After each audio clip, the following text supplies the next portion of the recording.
माझं सोलापूर न्यूजमध्ये आपल्या सगळ्यांचं स्वागत। को दूषित प्रदूषित करने वाला हमारे देश का सबसे शिक्षित शहर पूना है, जहाँ जो शिक्षा का हब है, शिक्षित लोग रहते हैं। वो ये भूल जाते हैं कि उनके नीचे भी कोई और लोग रहते हैं। उनका सारा मलमूत्र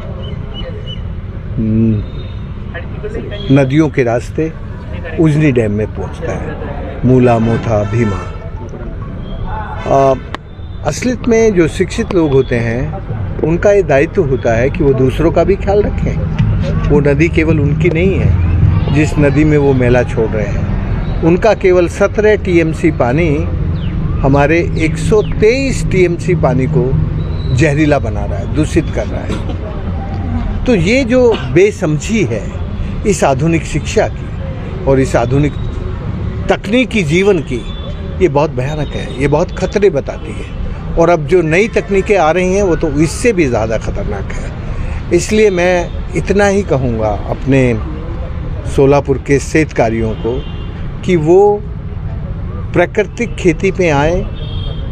खेती हमारी संस्कृति थी, उसको पुनर्जीवित करें। और यदि हम अपनी संस्कृति और प्रकृति को दोनों को जोड़ देंगे तो शायद हम फिर दोबारा से दुनिया को सिखाने के लायक बन सकते हैं। Really, we can make a global teacher for my country।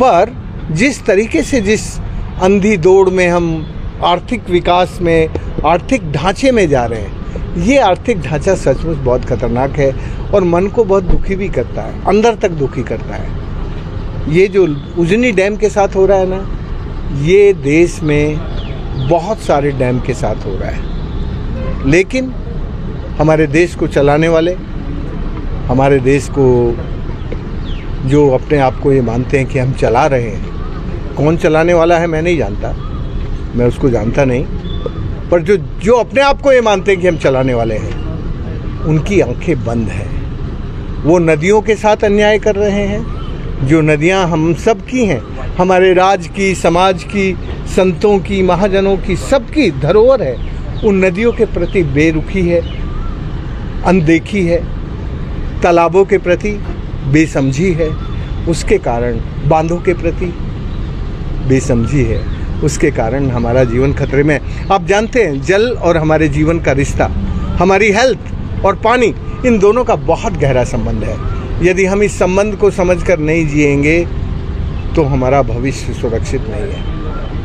Sir, लेकिन उजने के पानी से कुछ तो कैंसर का भी धोखा होता है। बहुत ज़्यादा। अभी तो थोड़ा कम है, क्योंकि अभी आपकी जो पानी की मात्रा है उसमें जो केमिकल कंटेमिनेशन है उसका लेवल थोड़ा कम है। इसलिए अभी केवल थोड़े मरीज सामने आए हैं, बहुत सारे मरीजों का पता नहीं चल रहा है। लेकिन आने वाले समय में ये जो कंटेमिनेशन का लेवल है ये बहुत हाई होगा, बहुत बढ़ेगा।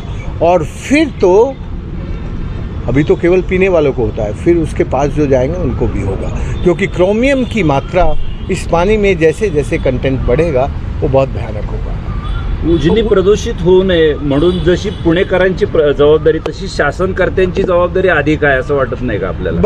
बराबर। देखो, जितनी जिम्मेदारी पूना की है, पूना की जिम्मेदारी मैंने इसलिए कहा कि पूना शिक्षित शहर है, लेकिन पूना से भी ज़्यादा जिम्मेदारी उन लोगों की है जो राज्य चला रहे हैं, जिसको हम सरकार के नाम से जानते हैं। ये जो हमारी सरकार है इसने कुछ कानून बनाए हैं और उन कानूनों को केवल अपनी जनता को धोखा देने के लिए बनाए हैं, उनकी पालना नहीं करते।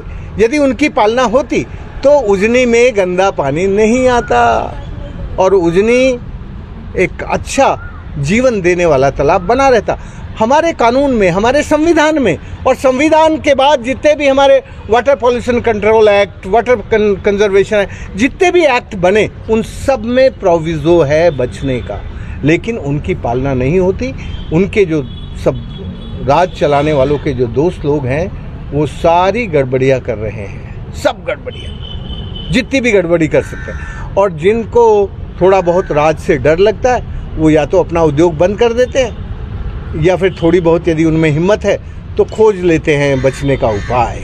नहीं तो ये जिम्मेदारी जब कोई कानून बन जाता है ना, तब समाज की कम रहती है। तब राज की जिम्मेदारी ज़्यादा होती है, क्योंकि कानून तो राज ने बनाया ना, तो जो बना रहा है वही पालना नहीं कर रहा, इसलिए जिम्मेदारी राज की भी है। उजनी का जो कार्यक्षेत्र है वहाँ कुछ कैंसर के केसेस बढ़े हैं, ऐसा कुछ आपका सर्वे हुआ है क्या इसके बारे में? कल हम लोगों ने एक पब्लिक मीटिंग की थी, 3 घंटे मीटिंग चली।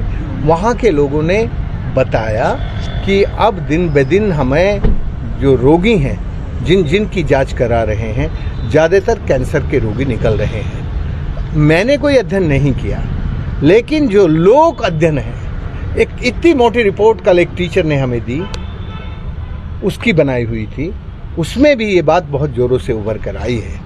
मैंने अध्ययन नहीं किया क्योंकि मैं तो कल आया था बहुत दिन के बाद।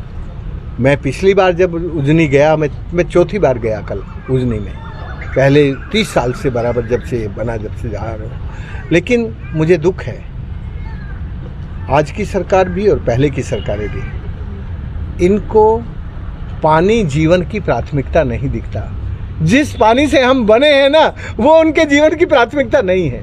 उनके जीवन की प्राथमिकता वोट है, और वो वोट के लिए कुछ भी करने को तैयार हो जाते हैं। उनको वोट मिलना चाहिए, और यदि वोट ना मिले तो एवी में कुछ गड़बड़ करके उसमें से बन जाते हैं।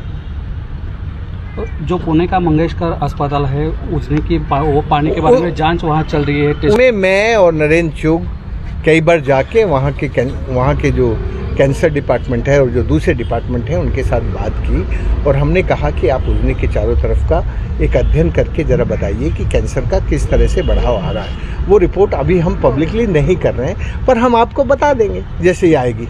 हाल ही में इंडिया पाकिस्तान के हालात जो है तनावपूर्वक रहे हैं, उसके अंदर इंडस वाटर ट्रीटी जो है उसके बारे में भी फैसला लिया गया, तो आप किस तरह से देखते हैं? देखिए, मैं इसको ऐसे देखता हूँ कि हर ट्रीटी का रिव्यू 30 साल में होना चाहिए। हमें 60 साल हो गए, तो रिव्यू होना ही चाहिए। और इन्होंने जो निर्णय लिया है, वो निर्णय को हमें स्वागत इसलिए करना चाहिए क्योंकि इससे हमारा जो उस पानी पर 80% हक है और हम उसका 20% यूज कर रहे हैं। तो हम कल ने, परसों ने, आने वाले समय में अपने इस क्लेम को कर सकें कि भारत को भी पानी चाहिए। जिस ज़माने में ये ट्रीटी हुई तब हमारे पास बहुत पानी था, सारा पानी हमारा 6-7 नदियों का सारा पानी पाकिस्तान जाता था। हमने थोड़ा पानी लेना था, हमें सतलुज का लेना था, रीवा का लेना था। इस पानी को रोकने के लिए हमने भाखड़ा नागल बांध पाकिस्तान में बनाया, और उस वक़्त वर्ल्ड बैंक हम पर दबाव डाल रहा था कि आप इस ट्रीटी को करो, साइन करो, नहीं तो हम पैसा नहीं देंगे। उस वक्त ये ट्रीटी जो बनी, उसको मैं गलत तो नहीं कहना चाहता क्योंकि मुझे कोई हक नहीं है गलत कहने का, बट उस वक्त में शायद हमने अपने बातों के लिए मजबूरी में साइन किया होगा, नहीं तो भारत ने कभी ऐसी 80-20% पे ट्रीटी पे साइन नहीं किया। माझं सोलापूर न्यूज या यूट्यूब चॅनलला सबस्क्राईब करा आणि बेल आयकॉन प्रेस करायला विसरू नका।